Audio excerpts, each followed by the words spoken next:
Good evening. I am Ray Dwyer, and this is Dr. Joe Dispenza's meditation and book discussion group. We're studying Breaking the Habit of Being Yourself, Chapter 13, Create a New Mind for Your New Future.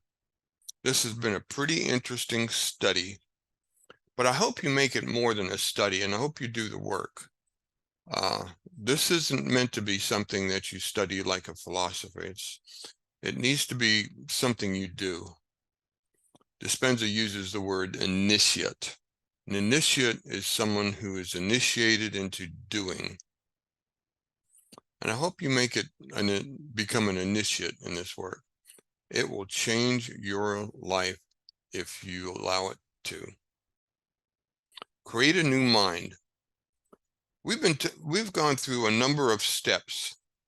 Step 1, 2, 3, 4, 5, 6. And this chapter starts calling itself Step 7, Creating and Rehearsing. Okay, Step 1 is induction. Step 2 through 5, after you recognize, admit, declare, and surrender.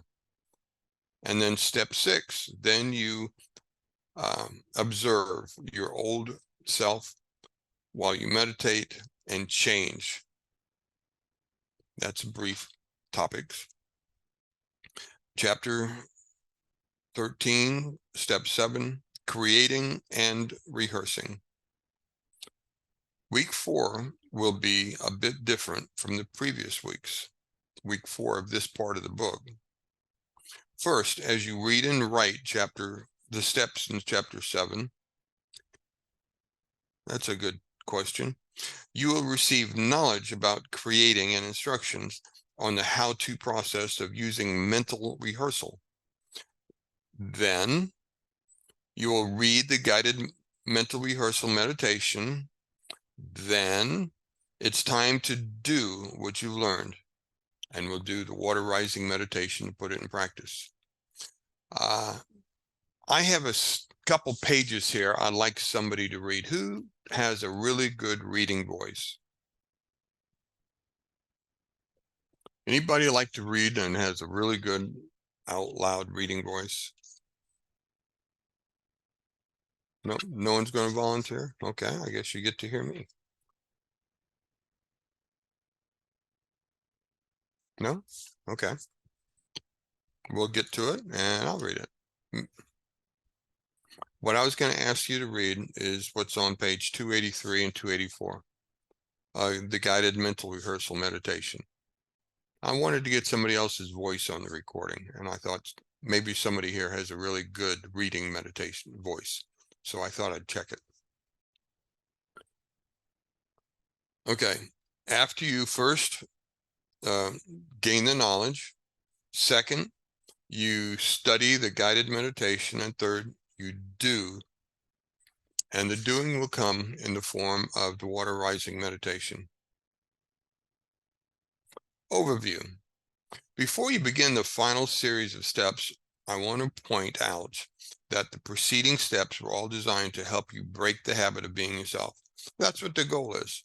Breaking the habit of being yourself is about ending those programs that you were given as an adolescent that have ruled your life. If you didn't choose your teacher, you don't choose. You're just picking a menu from the same type of stuff, and that's how come no matter what you choose to do, you seem to end up in the same place. You need a different teacher to get different knowledge, to make different choices, to have different experiences, to have different emotional reactions, to get a different program looping in your body, to create a different loop. See, it's all a chain. Creating the new you. Now that you are beginning to lose your mind, it's time to create a new one. Last week and the week before, I constantly kept reminding you, look for contrast. Whenever you say, don't do this, what's your contrast? What are you choosing instead? It's time to create a new one. Let's begin to plant a new you. Your daily meditations, contemplations, and rehearsals will be like tending a garden. When you meditate, I understand that when you're new to this, you can't develop a complete picture of the new you. This is, you know, it's real. I mean, just golly. I mean, if you knew how to do it, you'd already be doing it, right? So I'm here to help you practice and develop that skill. The more creative you are in reinventing a new identity, the more diverse the fruits you will experience in your future. Takes practice, takes intelligent study. Your firm intention and conscious attention will be like water and sunlight for your dreams and your garden.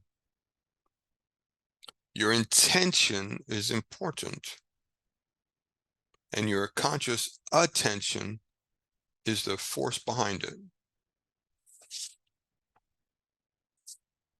Those are a couple words that are good to look up if you're not familiar with them. Rehearsing the new you. Now that you've kind of selected a new you, let's rehearse it. Next, it's time to practice creating a new mind over and over again until it begins to become familiar to you. Who hasn't heard Dr. Joe use the expression practice? It's work, practice. This is a real thing. It's not a pill you take. Therefore, as you repeat the same frame of mind every day by mentally rehearsing a new ideal self, over time, not immediately, it takes time to write over those programs. These are real neurological pathways that we're diminishing. It's not just a pill. James, how you doing, sir? Good. How you doing? I am doing great. Happy Memorial Weekend. Hey, I just got a quick kind of question or just, we're talking about creating and rehearsing, right? Mm-hmm. And about creating that new you. I was wondering if, I was wondering if actors or actresses who become these characters find this part of the process easier because they become characters just like that. John becomes Steve, like in when you read this chapter, you're actually creating a whole new you, and actors are stepping into new personalities. And I was wondering if Dr. Joe ever mentioned, like, these people are practiced so much and they're just natural. I was wondering if it comes really easy to them. I've never heard him approach it from that view, but I'm with you. I would think that a master actor, part of his skill is losing himself in the role. And that's what helps him communicate the story. And you could see it through film, actors who are telling a story and those who are in the story. I mean, there are some actors that their face seems to change when they take on the role, and it's just amazing. And they just really become either this phony good guy or this really good guy, and it's amazing the personas that they put on. So yeah, I wonder about it too sometimes, but I don't know the depth that they do. I don't know if it really gets in them or whether it's just their ability to portray a story. It's That interesting because you listen to interviews with some like who's that, Jennifer Lawrence. I mean, she said that she wanted to be an actress because she loves the rush of becoming new emotional personalities. And so I'm thinking to myself, God, she'd be great at this, right? right? Yeah, I really don't know. I haven't had any experience reading an interview or anything like that of a professional actor. Yeah. So that would be an interesting thing. If anybody ever did that, I would be very interested in hearing their story. Yeah. But after reading this chapter again, I just read it today because to me, I think this is probably one of the critical chapters of the whole book, because if you're not rehearsing that new you can get rid of that old self, but you're not taking that energy and moving into where it needs to go. So And what happens after that? yeah, I know. So I really like I appreciate you doing this, and really it just helps everybody focus on what they really need to do. So thank Right. you. Yeah, my intent is to help you focus, but to also take the oddity out of it. And just, I keep saying, this is a human thing. Just, it's not odd. That's how come Dr. Joe can teach this around the planet to every culture on the planet. And it just amazes me because it's that human. No Yeah. matter where it goes, just Africa, Dubai, uh, India, you know, not China, they I wouldn't let think it. everybody has the same heart, right? So I Yeah, mean, when you hit somebody's heart, man, it's all the same. What yeah, color, race, religion, all that yeah, stuff. because it's human. It's a human thing. Exactly. Hi, Olga. Hello. I wanted to comment say about my personal feelings as I go through those chapters. Been practicing um, all those parts, and I really glad that we go through that because I finally understood why it's so difficult to change. Why nobody likes change and why it's so difficult to change. Because it is like maybe for actors, it's really easier in some perspective, but they are also people and they have the same problem. They have patterns that in their body prevent them from real change.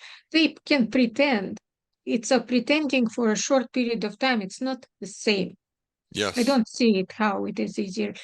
It's very different. And as I'm practicing and doing things, I realize, gosh, that's hard. That's why people don't do it. That's what majority of people don't do it because you really have to work so hard all the time, remembering, being mindful, catch yourself. It's such a hard work. right. So, yeah, But just like you said, it's not just hard for when I was doing this by myself, I was thinking I was just a weak person. I was crazy, just I was always self-critical. But as I read this book again, I realized he put it in the book because this is common. Everybody that reads this book identifies with it, because it's hard for everybody to do because these programs aren't here. They're not in your cortex. no. They're back here in the cerebellum and the subconscious programs. And it's hard to get a hold of those boogers, you know? Yes, yes, it's really explained it very well why it's so hard, right? Right, Because we all know it's hard. Everybody will say how hard it is, but he explained it pretty well because it's so deep that you need to go small steps, right. right? First to just observe yourself, identify them, and just practice noticing them, and then only take something one quality, one emotion, and go slowly, right? Only after Yes, one single emotion. It's a many years like a many years process, I think. yes. And, but from somebody on the other side of a big step of that, I can tell you it's every bit worth it. My wife and I have a beautiful relationship. We've been married 48 years. And I can tell you these years are a lot nicer, sweeter than my first years. First years, I was a tough guy. I still don't understand why she stayed with. Right. Well, that's all I want to comment. Just that I really appreciate now the process, and I when I hear somebody actually went through and changed themselves, I have such a respect and say, "Oh, you exceptional person if you were able to do that." I Well, think thank you. most people would not. We try, but yeah. Right. Okay, let's continue. Thank you, Olga. That was good. Your goal in this final step is to master a new mind in the brain as well as the body. Isn't that interesting? Who thought that when you started this work, that you're not only working against the cortex, the brain and stuff, but you're working about body mind. And it's the body mind that's really the hardest one to overcome. I didn't know that before I started doing this work. It's important that you memorize this new state of mind by thinking in new ways. Equally relevant is to memorize the new feelings in the body so that nothing in your outer world can move you from it. If you ever get one of those early in the work, you're mostly just working on hope and faith. I read it in the book and I know this is going to work for me. So you do it and you do it. And then every now and then you're going to get one of those aha moments where you peek in the door of the kingdom or something like that. That's kind of this imagery that I got. Blew my hope and confidence wide open when I started seeing into that light, even if it's just a little bit.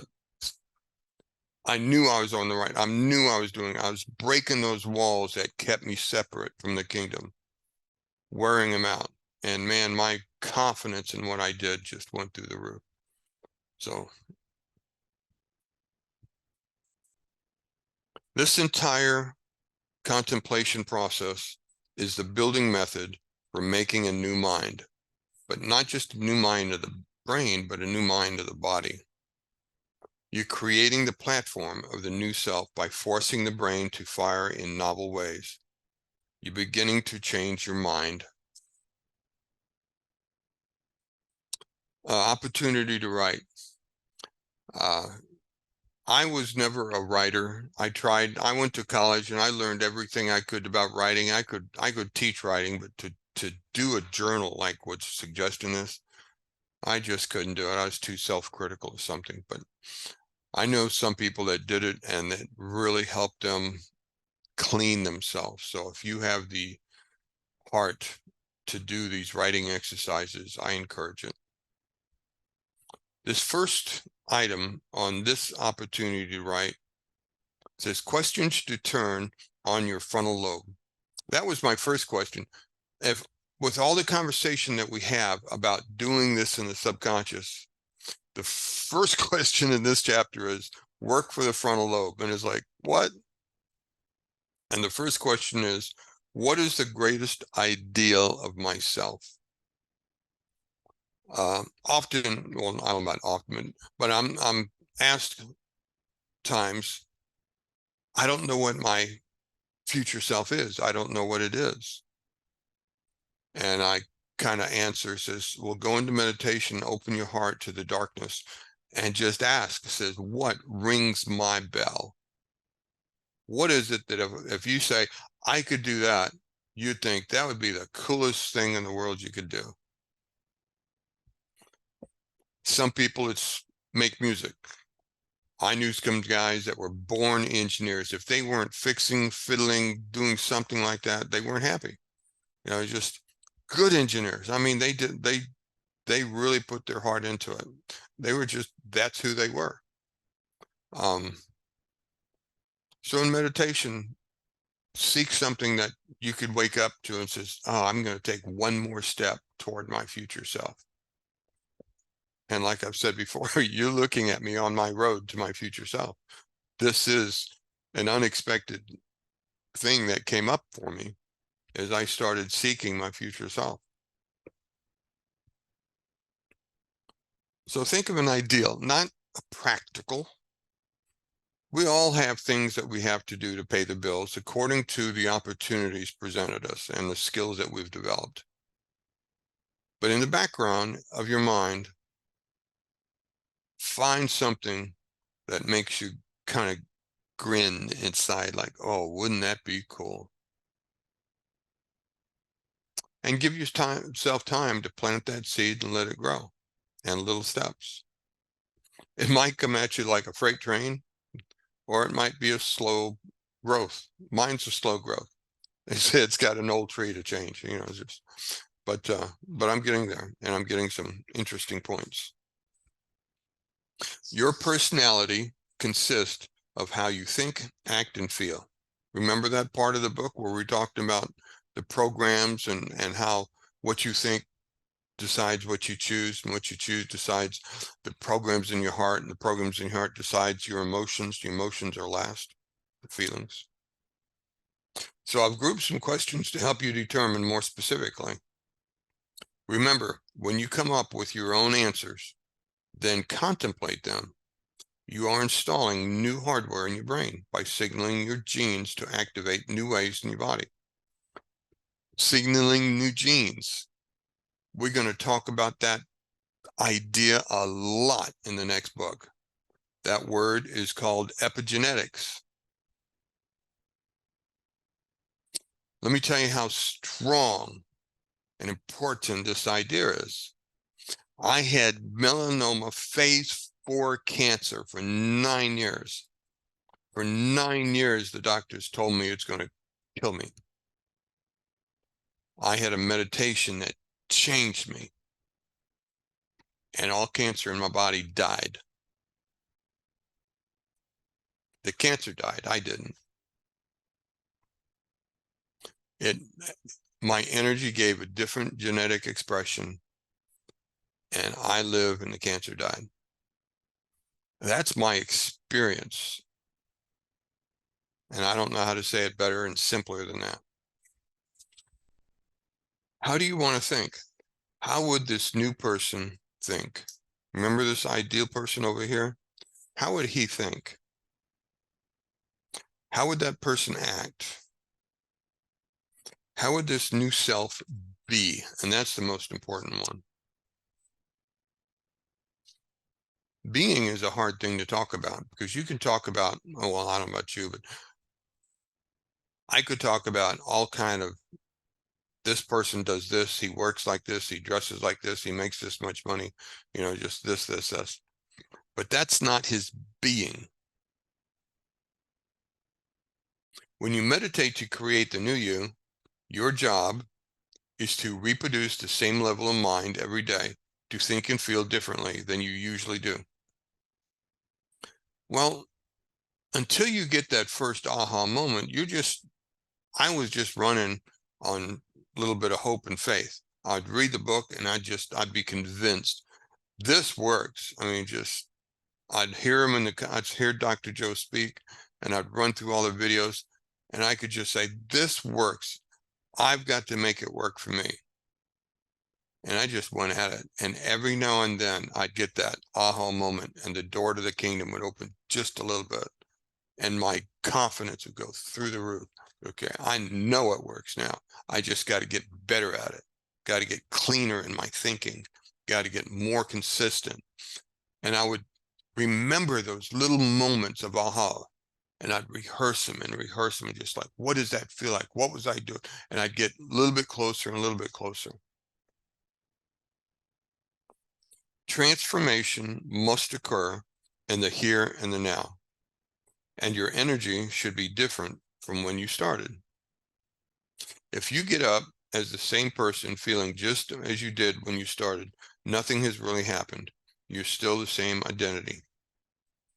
That paragraph bothered the dickens out of me for a long time. Why? Because I sat down many times and got up just like I sat down. I did. I mean, I wasn't a racer. I wasn't a sprinter in this work. I've been doing this for a while before it was, like I said, my first big breakthrough meditation was almost at a year. And my second one was almost a second year. I mean, but I'm learning, I'm taking little steps along those aha moments, and I'm gathering them like Easter eggs in my heart. But many times I got up just like I sat down. But I was determined. It's like, fine, we don't get anywhere today. Watch me tomorrow. You know what I mean? That's to me. And that's just how I dealt with it. Just being real for you guys. You must use your will, intention, and sincerity. And of those three, I circled sincerity. Your will is what sets you down. Your intention is the story that you're telling. But your sincerity is the heart you give it, the love, the passion. You must recognize this banter of character as a fight by the old self for control. You must allow it to rebel and then bring it back to the present moment. And over time, it will trust you to be the master. There's a couple really, really important subjects on that sentence. Present moment. All creation. That's not my words. That's Dr. Joe's. All creation is done in the present moment. There's a whole chapter in the book Supernatural in the discussion of present moment. And when you learn to get there, be there, go there, you're one step into the kingdom. It's that important. The other part that I want to talk about is you must allow it to rebel. If this is doing this to you, just be patient like you would to a child that's throwing a fit. You know, don't beat it up. Remember, that's really a part of you. So but take control. As soon as you start diminishing it, put it away. Remember, if you put a bunch of shouts and yells back at it, you're telling your mind this is important, and you're telling your mind to remember it, and you're telling your mind we're going to do this again. You don't quiet this until you start diminishing those neurons that are all connected, and you don't diminish them unless you devalue them. As long as this thinks it's important, it does its job and it stays connected. That's how it works. I'm sure there's a dozen ways of saying what I just said, but that's how it works. If this thinks it's important, the neurons stay connected. You have to kind of ignore it, devalue it, put your attention over here, quit giving this attention, and these will finally diminish, and the atoms of these will be reabsorbed and used somewhere else.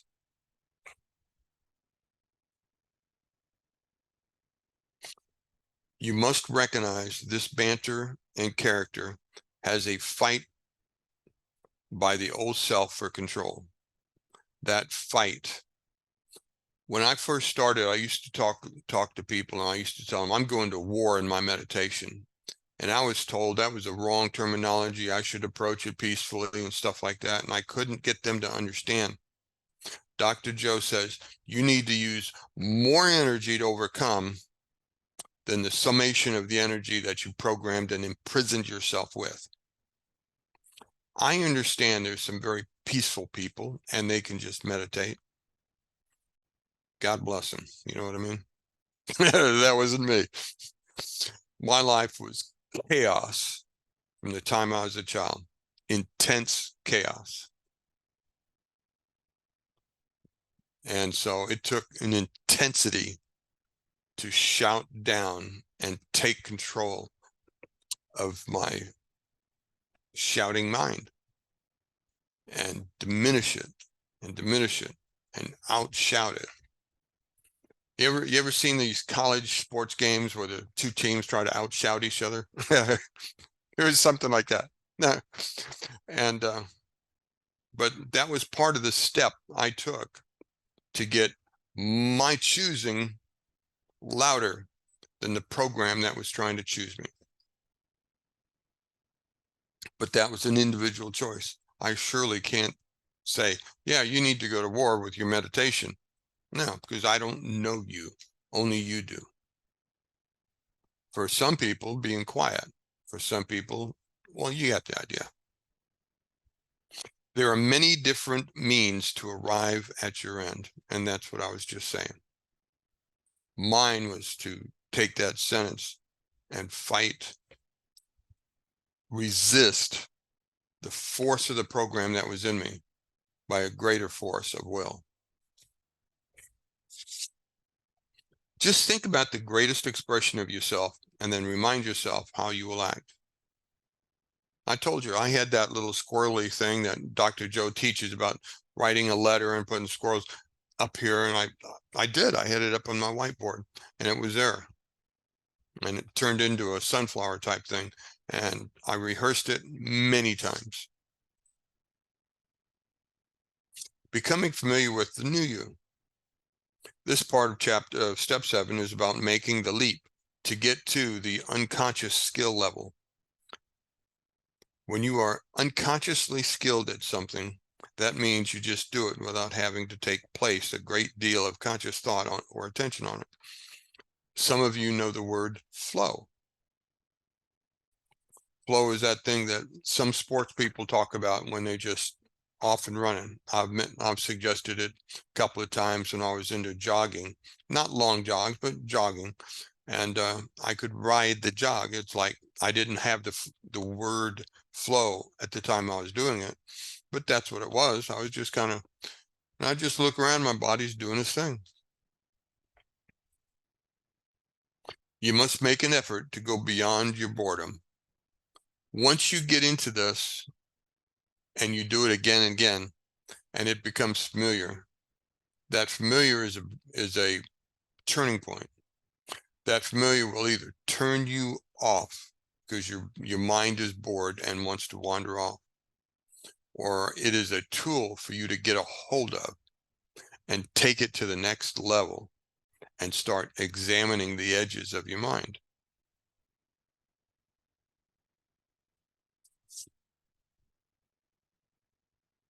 Bottom of page 278. I wrote a note on the side, be deliberate.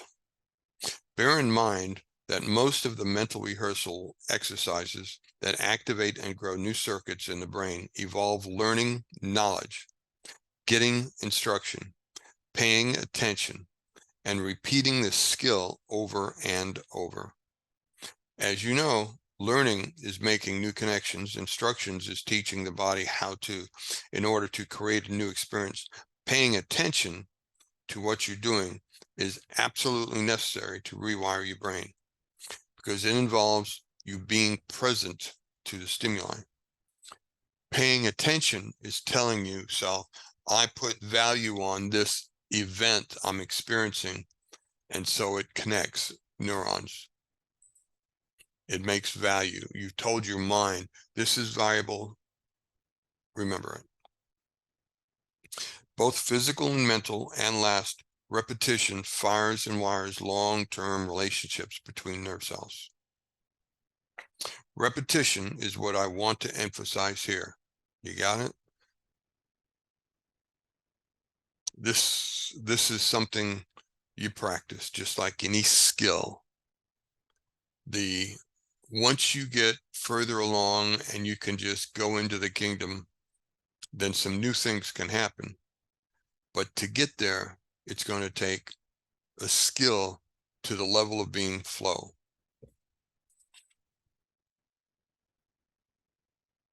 In your own study of this material, you made some important synaptic connections as the precursor for you to have new experience.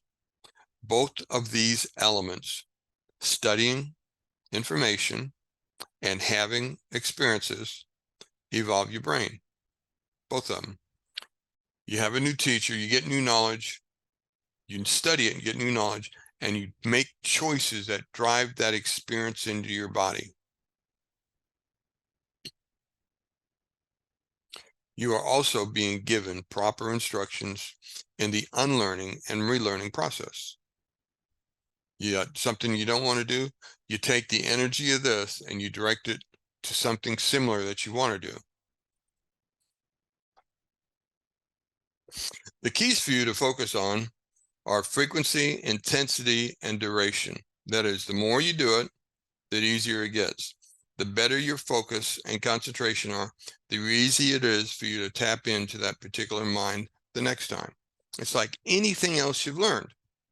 You know, you just practice it, and first it's all attention. I studied the keyboard when I was younger, and man, it just, each finger, I had to tell each finger, and I could just look around and just do it, right? All of you have some skill like that. It's a, you know, you just, in an adult world, that's just what you do. It's nothing uncommon. This step is all about getting into becoming your new ideal. in your waking day. That's what we're working on. Some will get there sooner than others. Okay, I don't know your journey. I don't know where you come from. I don't know your story. I'll celebrate you one way or the other. Hell, I don't even know my journey most of the time. In fact, we think we do, but Dr. Joe tells us a funny story. He says, did you know that 50% of the stories that we tell ourselves aren't even true? He says it's been scientifically proven under close examination that we've created 50% of the stories in our mind. For a guy like me whose integrity is a big deal, that shocked the tar out of me. And I had to sit back and start really playing with my thoughts and my words. Am I really doing that? And it's like telling, everybody knows the fisherman stories about the big one that got away.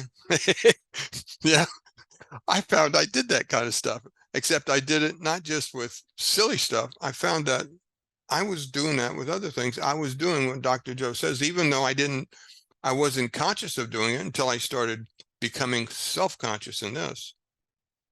So yeah, we don't really know our own story. We know the conglomerate of our story. Let me give you another example. You ever have a rather lucid dream and pieces of your dream have these weird sections that just come in? It's like, what's that about?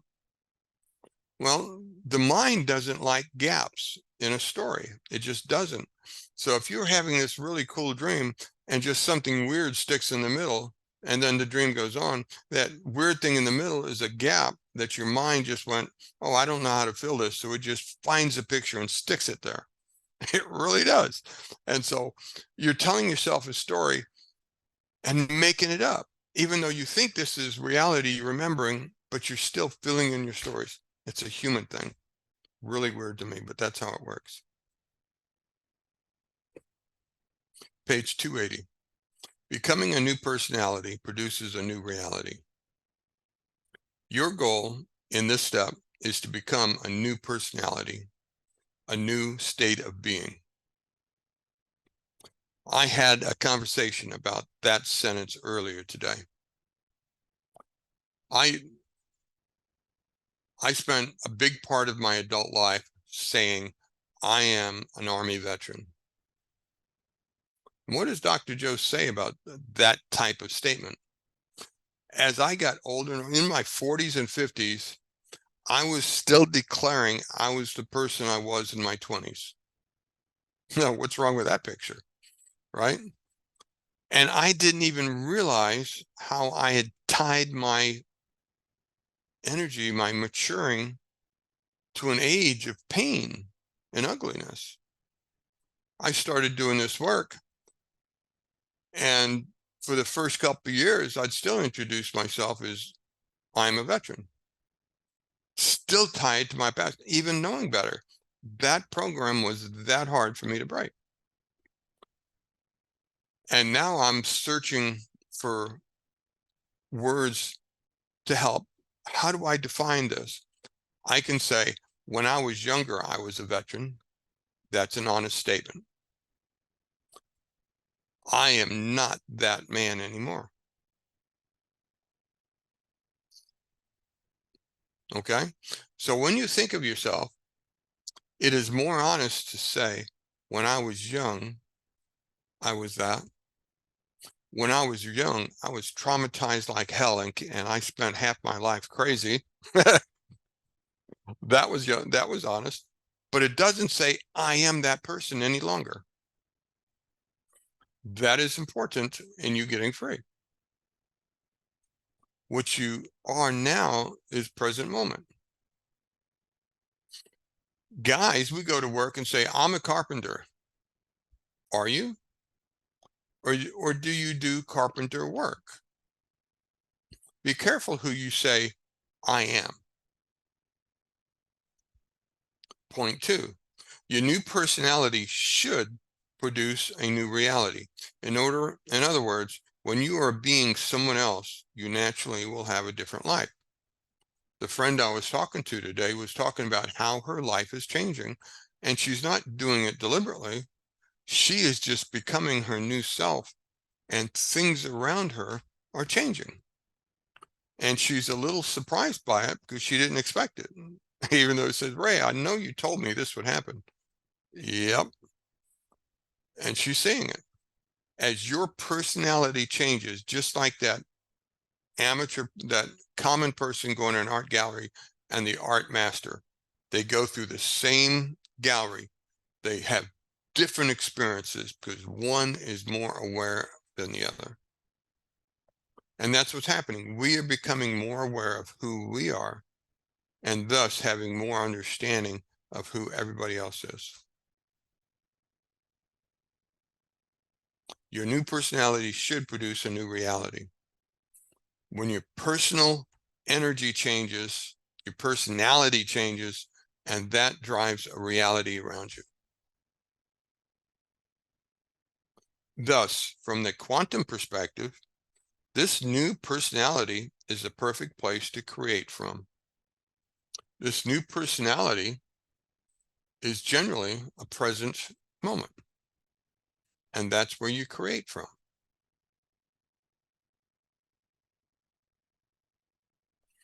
The new identity is no longer emotionally anchored to known situations in your life that keep recycling the same circumstances. In other words, your past. Therefore, it is a perfect place from which to envision a new destiny. The reason why your prayers were hardly ever answered in the past is that you are trying to hold a mindful intention while being lost in lower emotions such as guilt, shame, sadness, unworthiness, anger, fear, connected to the old self. It was those feelings that were governing your thoughts. That was something that I didn't know during my religious walk.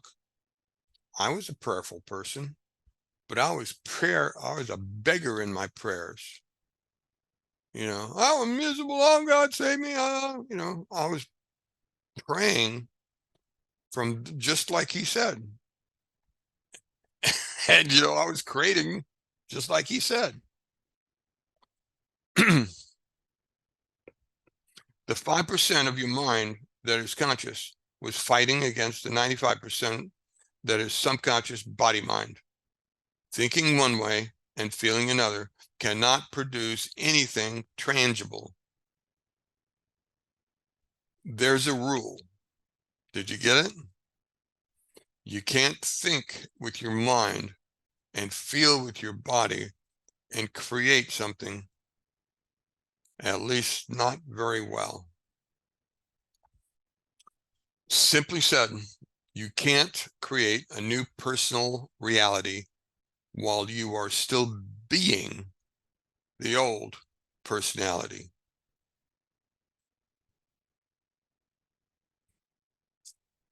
You have to become someone else. Once you are in a new state of being, now is the time to create a new destiny. I am no longer that angry veteran. When I was younger, I acted and was a veteran. I am not that person anymore.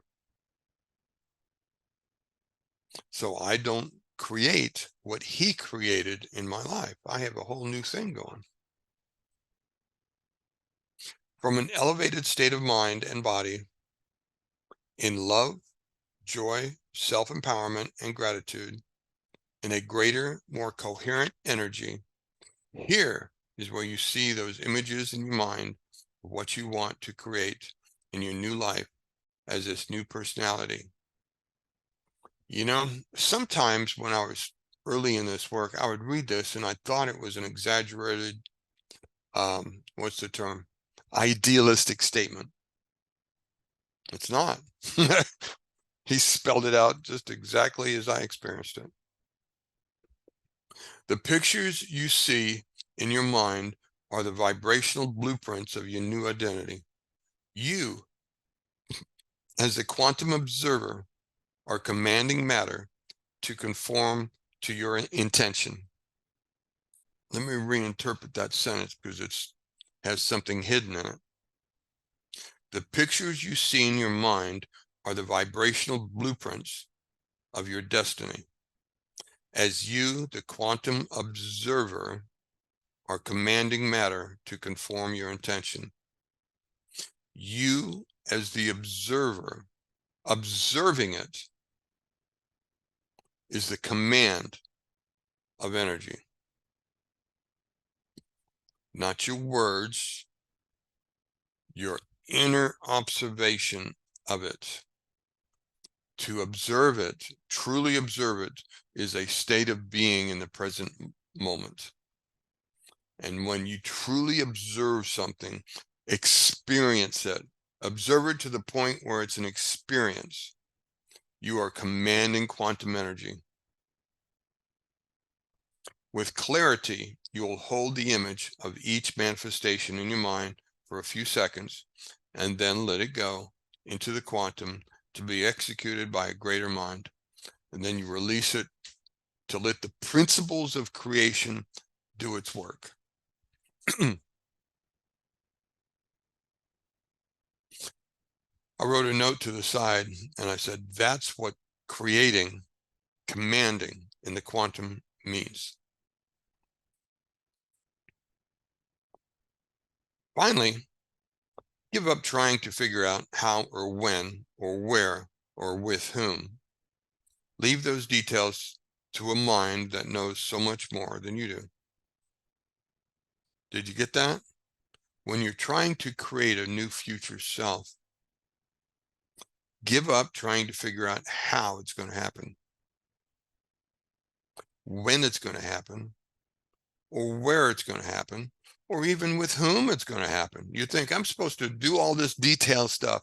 And it's funny, sometimes you get rules that tell me exactly what you want. And then you do that. And other times it's like you get this event hidden in the kingdom. I have no idea how I'm going to get there, when or where, but that would be special if I could go from this me to that me. Wouldn't that be cool?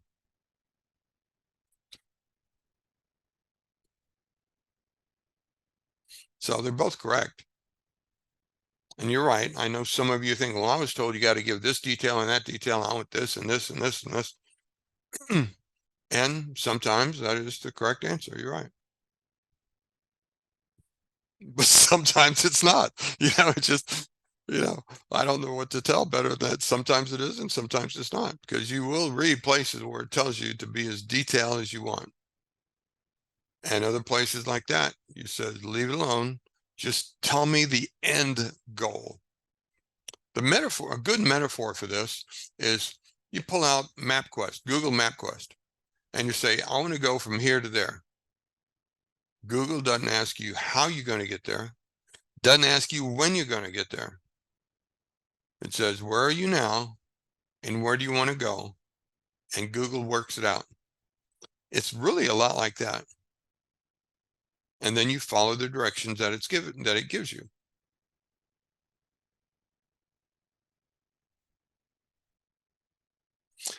I put a note on the side. Let's say you do all this work to prepare for your future self. And you meditate and you develop the energy and you fall in love with yourself. How do you get there? Well, I put a note on the side that says it's like putting your bread in the oven. You just give it to the universe and let it cook. And allow yourself to make turns, just like Google Map tells you. Okay, you're going somewhere and something in you says, no, don't do what you usually do. Make this decision. And you make a new decision based on your new feelings. And your life starts changing. A lot of times it's nice and small steps, and it's not too disruptive in your life. Sometimes it really turns your life around, though. Overview, the guided mental rehearsal meditation. It's time to reinvent the new you by moving into a new state of being that reflects your new expression of self. That state of being, that's the present moment. That's the hard part of this whole process.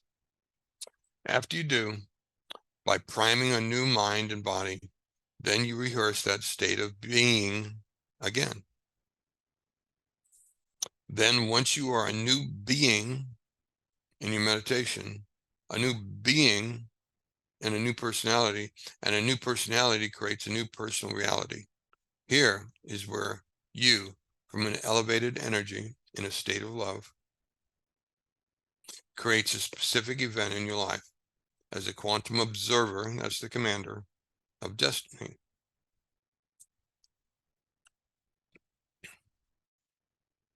Any comments on all that?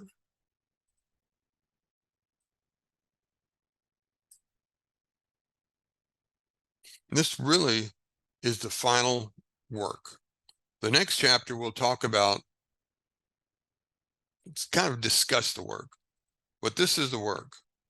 This is the doing.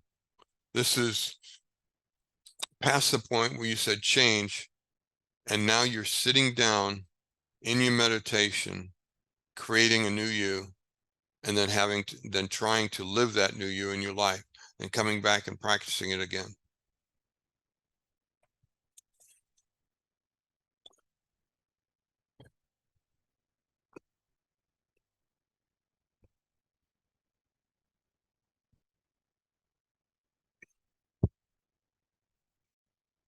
So anybody want to read this section? James, I see your hand up. Yeah, I just had another question, I guess. It seems like the more energy you put into that new vision of your future self, the more energy it's going to accumulate, and the easier it is to have the emotions to let it unfold and create a higher energy for it to really create, right? And I was Yes. wondering, in the chapter, it says some people have read books on, say you want to become a person like this person, so they read a book about that person. I was wondering if you did any of that activity in your creating of your future vision. Oh yeah. I read a few books. You ever read the book Autobiography of Yoga? It's about so big. Yeah. I read the books by Greg Braden. I read the books by oh gee, there's a few of them. I got books, and I mean, I read a lot of those books too. I went through a period.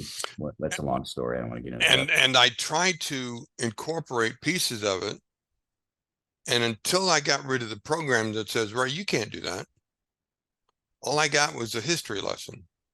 Mm. As I clean up the programs, I start thinking about those books I read and went, "Oh, now that's how he was able to do it. He wasn't stuck doing this, you know.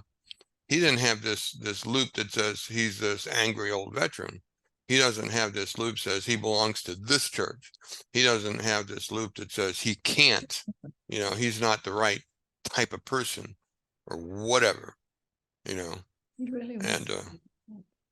And so yeah, I did that, and I picked pieces that I was able to absorb, and said, look at that, that's a human thing. I can do that, you Yeah, know. that's good, because it seems like it helps you in your process. The more you can put energy into that vision, Right. just makes sense. I mean, yeah, I just wondering. The biggest thing that I've learned with Dr. Joe, because like I said, I've studied other groups and I was with other, is that learn to love myself. I don't think anybody ever told me to love myself and meant it, and gave me a process to learn how to forgive and create a new love in myself. It's something I do regularly now, is in my meditations when I'm going over my energy centers. I'm kind of separate from my body, and I tell my body, I love you, Ray. Thank you for all that you've gone through. It just, and just saying it, my body just goes, oh, I needed to hear that. Who doesn't need to hear someone tell them they love them once in a while? Even if you tell it to yourself.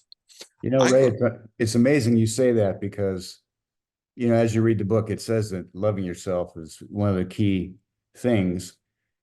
And I think that's the hardest thing for me, because I've always grown up that, hey, like I don't, people give me stuff. Oh, I don't need that. Thank you. But so I kind of push things away. I'm a bad receiver. And so loving myself has always been a challenge, and it still is to this point. It's like, am I really sincere when I say I love myself? I don't even know. So I'm still working with that. Right. Yeah. So I just try to think of love in general. Yeah. Well, there's a different kind of love that there's the simple love of loving yourself, but there's this energy love, which is just like a light that turns on. When you turn on a light in the room, the light doesn't avoid certain things. Oh, I don't like you. I don't know. No, it just turns on, and everything in the field receives the light. Well, that's how love is. The right love, the upper love, the higher consciousness love. It's just a light that turns on, and everything in the field receives love. Wow. Thank you for that. Yeah. Awesome. I know as a guy, I love you and you're a dog. Right? When I was younger, yeah. And but I learned that as I did this work, love is a light I turn on. And sometimes you'll hear me go flame on, because I don't want to just turn it on. I want flame on. Hello, Sean. Welcome to the party. What you got in your mind? Howdy, howdy. I want to throw uh, one way that love for yourself might look or feel. Just throw this out there. Do you ever reflect on years past, a version of yourself, a younger version typically, where you can remember things that you did that you might not do again today, but you can laugh about it and say, wow, yeah, I was that guy, but I'm not anymore. And just have this nostalgia and appreciation. Or maybe it's something good that happened, right? That it was like, man, that's just so cool. Thank you. I'm so glad for that experience and the decision I made, or things like that. Absolutely. That was an Right. important process of me learning to love myself. And yeah, so if you've done that, then that's a genuine example of self-love going on. So if that's useful. Yes. That's great, John. That, Thanks. Cool. that was an important process that I went through in my learning to love myself, is starting with my child. There are some things that I just, oh, that's so sad. And other things, man, you were tough that day. Good for you, right? Yeah, just, Nice. yeah. Yeah. But it all is forgiveness. Forgiveness is releasing, and just loving just without value, without conditions, without just, I love you, Ray. Yeah, that was a hard day. That was a good day, but I love you, Ray. And just learn to go lights on. Or if Nice. you really want to crank it up, flame on is what I sometimes say. Because when it's really pushing down, you want to push me? I'll show you what it looks like. Flame Yeah. on, and all of me collapses and just flames out, and I light my space. Nice. Got a shortcut. It's like it's like the letter with the two squigglies around it, right? Like boom. That's it. Mm-hmm. Thank you, Sean. Yeah. Dina, hello, I see your hand. Hi, I want to add something about self-love. For me, I just realized, so self-love for me sounds like I love my emotions and I'm striving to overcome my three first energy centers and to get to my heart and feel it open, like warm wave inside. And, I'm okay. I know decades I was living by being pity. And I know through this work, I clearly see how I successfully was creating this situation. I still can create it. I just see it and I can laugh at myself. I can be generous to myself. So for me, it's overcoming and feel good and know that I really work on that. I'm going to just read this page because it's that important. I want to get it on the recording. Guided mental rehearsal meditation, creating the new you, page 283. Now, close your eyes, eliminate the environment, and let yourself go by creating how you want to live your life. Your job is to move into a new state of being. It's time to change your mind and think in new ways. When you do, you will emotionally recondition your body to a new mind by signaling new genes in new ways. Let the thought become experience and live that future reality now. Open your heart and give thanks ahead of the actual experience. So much so that you conceive your body to believe that future events is unfolding now. Pick a potential in the quantum field and live it completely. It is time to change your energy from living in the emotions of the past to living in the emotions of a new future. You cannot get up as the same person you were when you sat down. Remind yourself who you will be when you open your eyes. Plan your actions with regard to how you will be in your new reality. Imagine the new you and how you will speak and what you will say to yourself. Think about what it will feel like to be this ideal. Conceive of yourself as a new person, doing certain things, thinking certain ways, and feeling the emotions of joy, inspiration, love, empowerment, gratitude, and power. Become so attentive to your intention that your thoughts of a new ideal become the experience internally.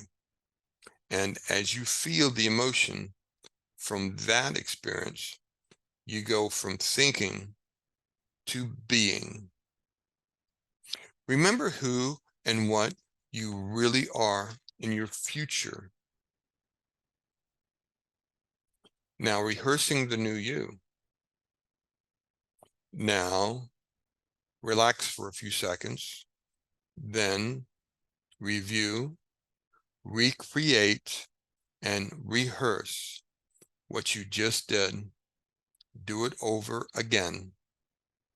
Let go and see if you can do it repeatedly, consistently.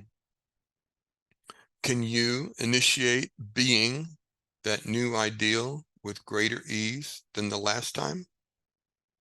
Can you bring it out of nothing one more time? You should naturally be able to recall who you are becoming so that you know how to call it up at will. Your repeated efforts will mean doing it so many times that you will just know how to.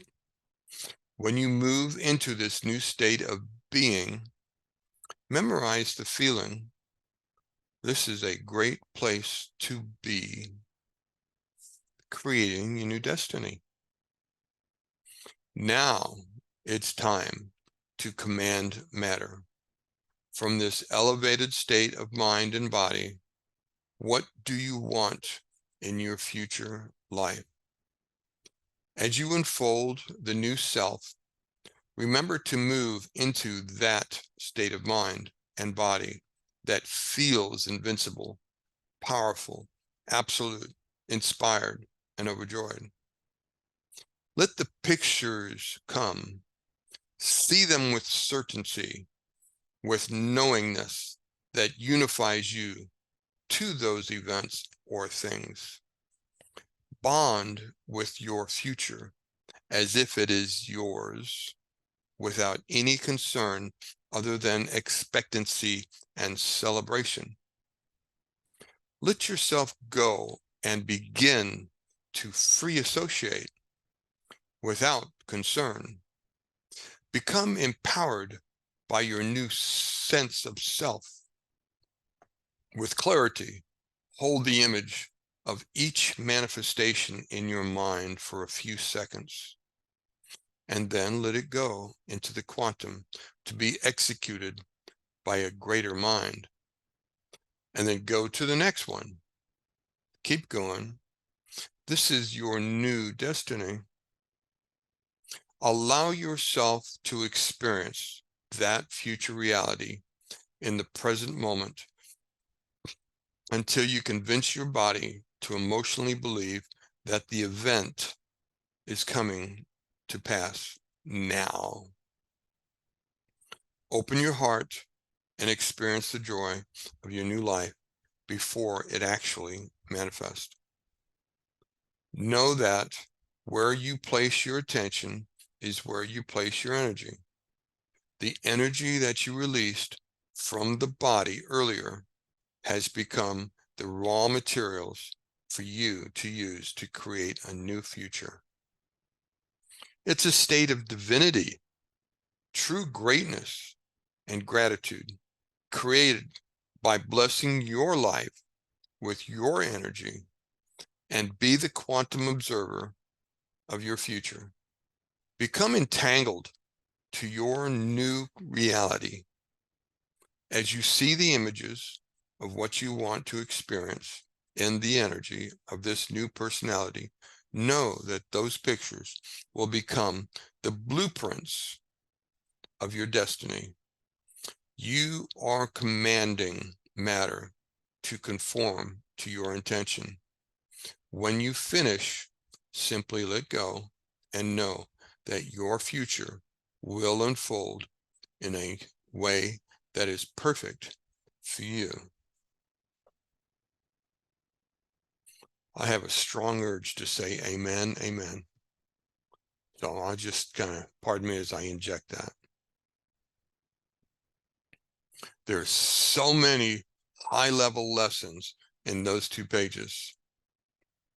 On the back end of that, blueprints of your destiny, you're commanding matter. Remember that part just a couple pages further of the definition of commanding matter? It says the pictures you see in your mind are the vibrational blueprints.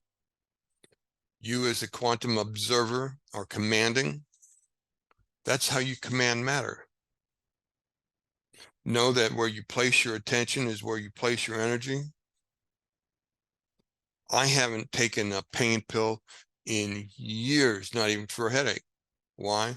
Because I have intimately learned where I place my attention, my energy goes. When I get a headache, and I do, I just put a little bit of thought to it. In a few minutes, I forget I had a headache. And I can do that with all kinds of minor pains. Where the attention goes, energy flows. It's a rule. Practice it. Practice it on your hand. Do little things until you can deliberately, consciously direct your attention and then move your energy to it. Dr. Joe says, put your attention here and then feel the space. Put your attention here, then feel the space. Where the attention goes, now you know where to put your awareness. It's an important skill. Become empowered, your new self, with clarity. Hold the image of each manifestation. Learn to hold that image of awareness where he directs you, or where you direct your intention. These skills of these strange blessing of the energy center meditations are an important skill set. By learning to direct your attention, I want it right. I want my awareness to go here, and then switching from the frontal brain to the back and go spatial. I want my attention here. I've hurt my hand and I want it healed and I want the pain. So I take my attention, I put it right here, and then I move into spatial awareness. and I'll let the energy field do its wonders. It's an important skill set. Allow yourself to experience that future. The state of being is an experiential thing. It's not a screen on the wall. Some of the experiences when I was learning meditation when I was younger, it was always, I don't know what they taught. I just know what I learned. And what I learned was a screen on my mind, and I projected what I wanted. No heart. And so I didn't get very far. That is not what we're saying here. Open your, down here near the bottom, it says, open your heart and experience the joy of your new life. That's an important energy. That is the energy of creation, is the heart.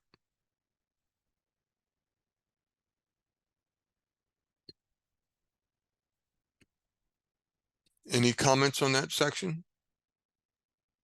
Ah, Sean, I see your hand up. Yeah.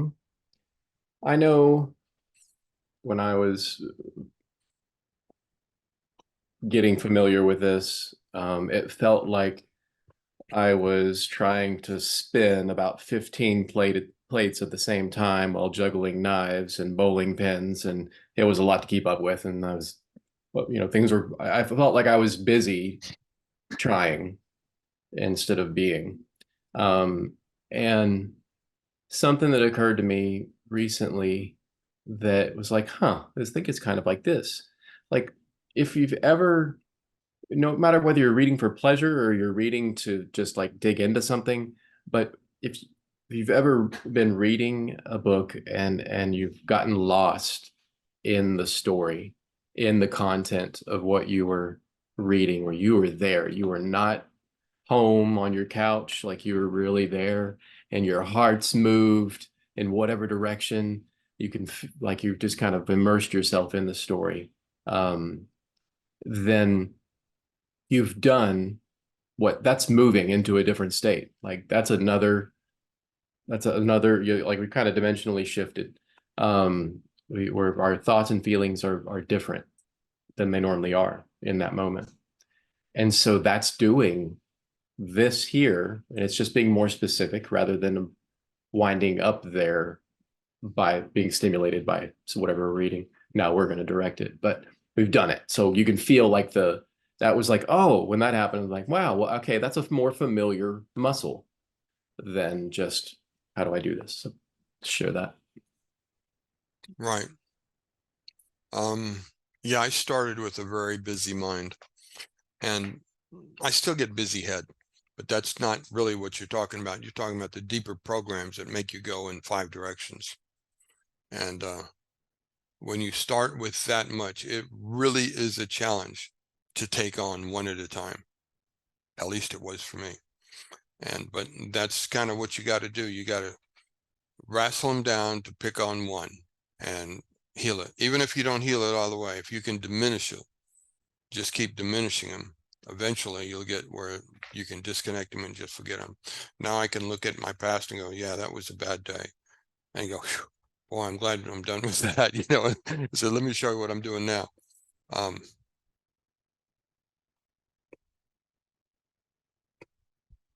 helpful hint. During the guided meditation, you may find yourself feeling so good that you naturally make statements like these to yourself.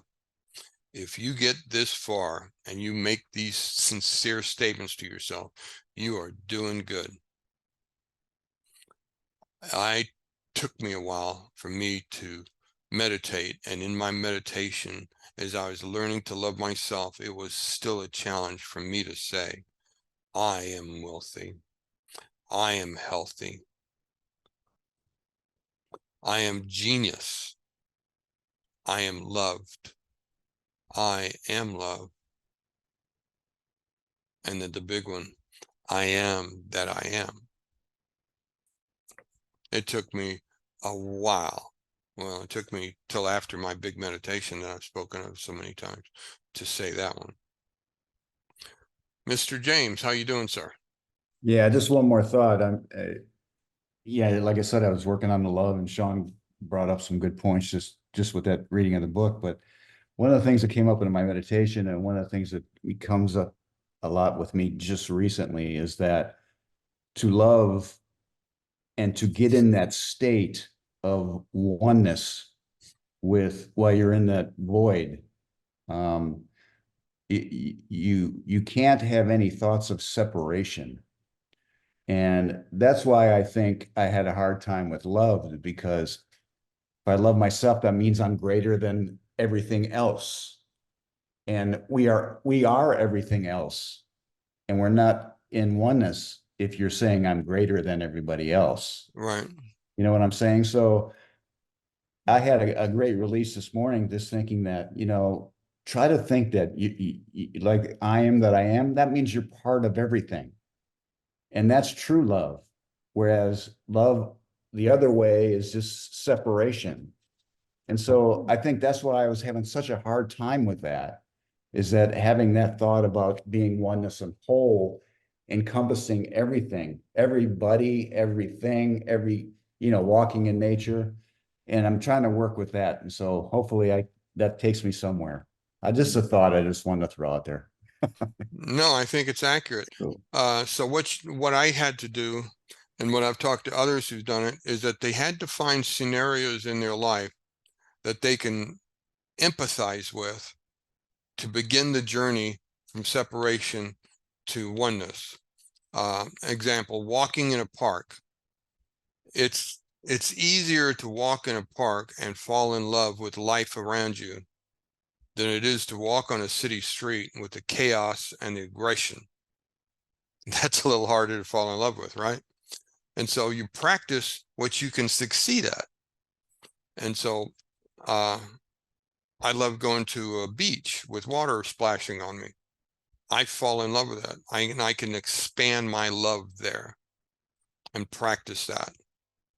And just love the whole scene, from the sand to the seagulls to the people playing in the water to the jellyfish in the water that'll sting me if I get too close.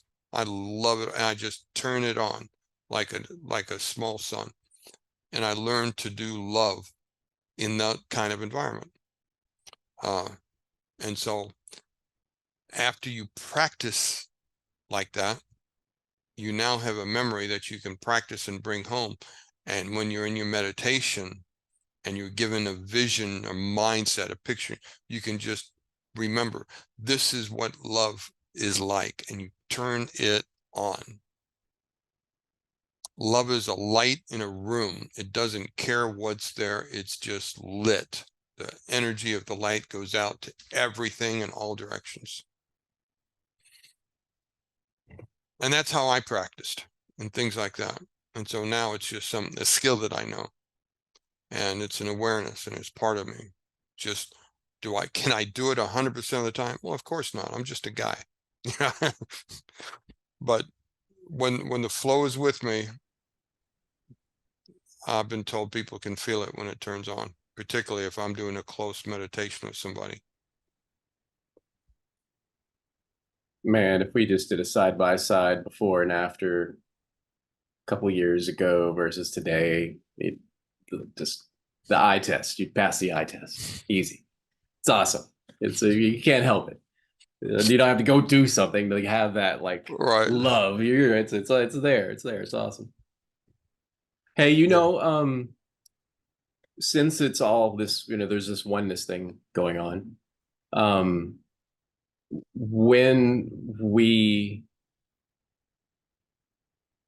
have love going on just within us for whatever reason, and love self, and let's just say just appreciation of self, the whole is receiving that. Yes.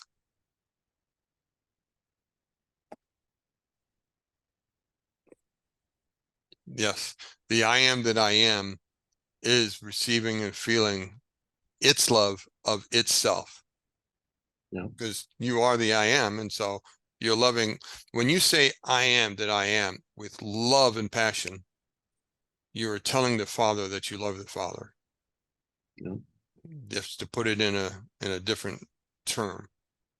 If I love my big toe, the hair on my head benefits from it. Yes. All parts of me benefit from it.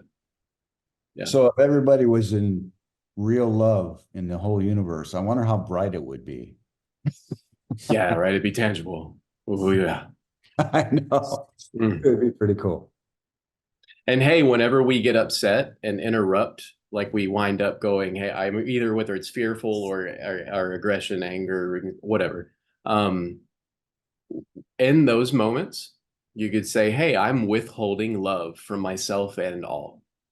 I've interrupted the flow of love. I've chosen to feel this way for whatever reason, trigger, practiced, unique, and warranted, because it's not like it's bad to feel a certain way. It's just we don't want to stay stuck there.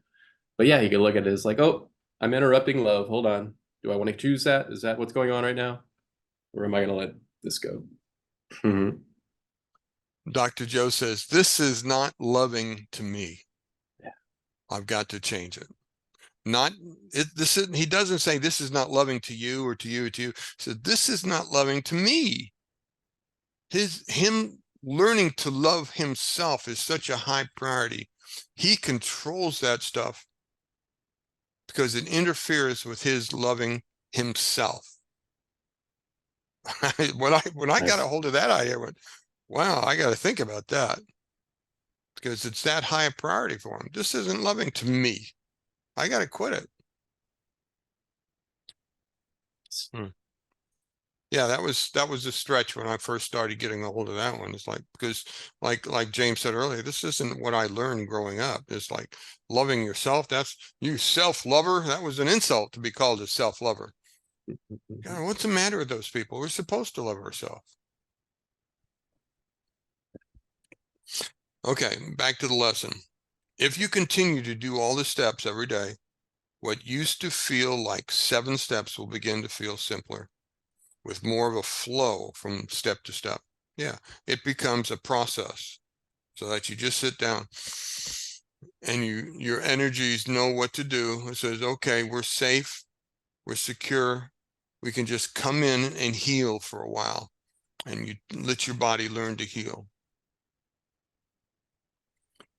By making periodic adjustments to your meditations, it's natural and to be expected. You've heard me say before, don't get too hung up on your future self image.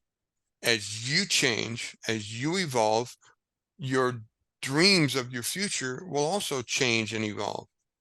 And that's natural, that's normal. That's the process. Because you aren't quite the same person from moment to moment when you began. Only you can determine when and how quickly you are ready to move ahead. We could sit and talk. We could talk about your dreams. We could talk about your meditations. And I may be able to help you understand a moment by moment thing, because I walked the journey a little bit ahead of you. But only you can determine when and how quickly. But on making change an initial part of your daily life. So approximately every month, do this self-reflection. Look to your life for feedback on what you're creating and how you're doing. Yeah. Well, Peter, that's a good one. And I was going to write down those 7 steps. And you know what? I didn't. And you know what? I can do the 7 steps. But I didn't memorize them either. How's that for a lousy teacher? That's shame on me. The book, You're the Placebo, had such impact on me. I could just about tell you the chapter names, and I could tell you now the 4 rules of a placebo, and I could tell you the importance and examples of each one. That's how important that book was to me. And that's probably why I had such great victory over my healings. But I didn't do that with this one. I just learned what I needed to do, and I went at it. But Peter, that was a good lesson.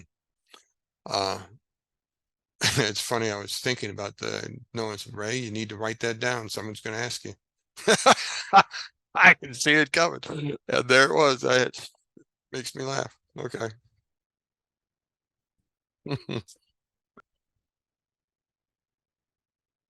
All right. That pretty well wraps the chapter up.